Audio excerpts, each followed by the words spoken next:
Go on, please. Jeetan, tough day on the good back pitch. How do you reckon the guys stood up to that? I couldn't commend them anymore. I think the toil they put in today was high end. Way they tried different things to take wickets, the different fields they had, the way they fielded. I mean, to take those 3 wickets tonight was testament to the work they've done on the first 2 sessions, if I'm honest with you.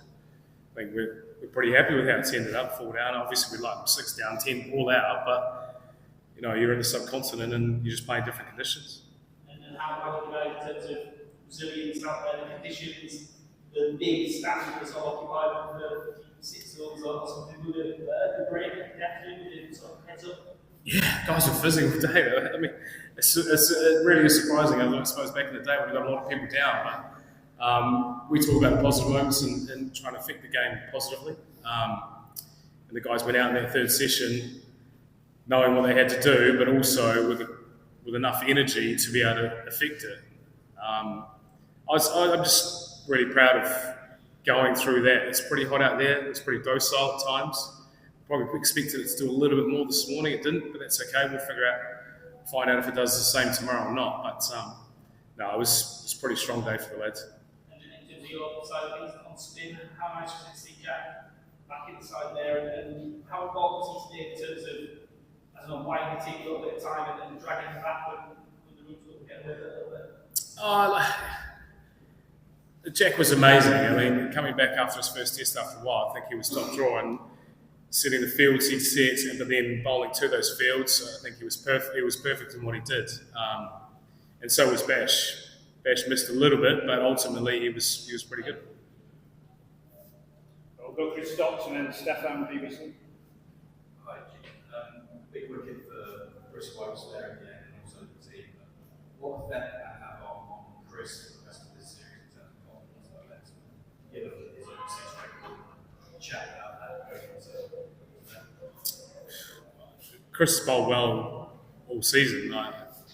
He always does. I mean, I thought he bowled well again today. He tried everything that we all did. We set different fields, and not always the opportunity comes. But to get that wicket tonight, I think that proves that he's a skillful bowler no matter where he is. To get the ball to go away from Bubba at the end of the day on a flat wicket and then that one back, it's pretty decent.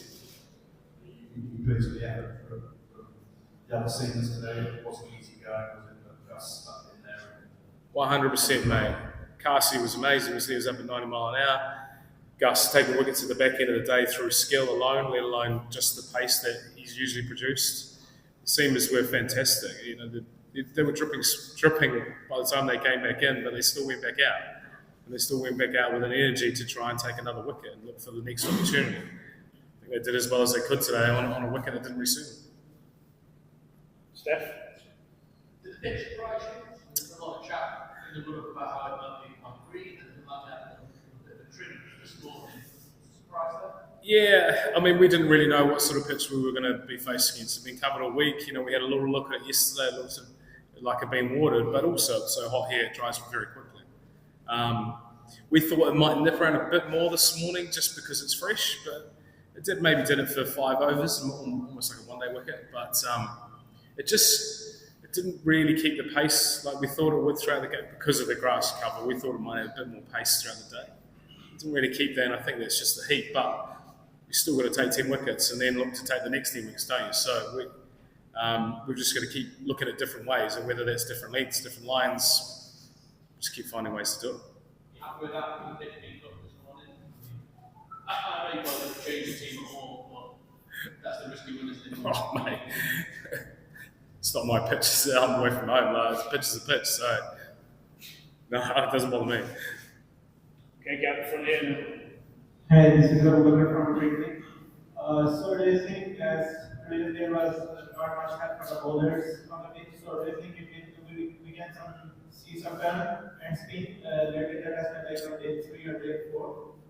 Yeah, I don't know. I mean, I haven't actually seen the pitch since today, but since lunchtime today. So you'd expect there'd be some wear and tear on the pitch, and you'd expect Pakistan spinners to get spin out of it just as ours will. But the game will play at its own pace. no point in trying to force that pace. The wicket will allow whoever to do whatever they need to do at the right time. It's just who's in the right position to be able to do that, but also who's willing to affect it. Last question. Don't you think your pacer was were not bowling on the chain? They were a bit bowler, especially in first ball. We were trying to take wickets, mate. We were trying to nick guys off. We had people behind the wicket, so we want to bowl fuller. We want to challenge batters. You know, we would like to get 10 wickets every day, every time we bowl. So, you know, there's always a hindsight. There's always a different look at how we can play the game. But I think the guys are pretty good today at chopping and changing their plans very well. Thank you. Cheers, Jeetan. No worries. Thank you. Have a good night.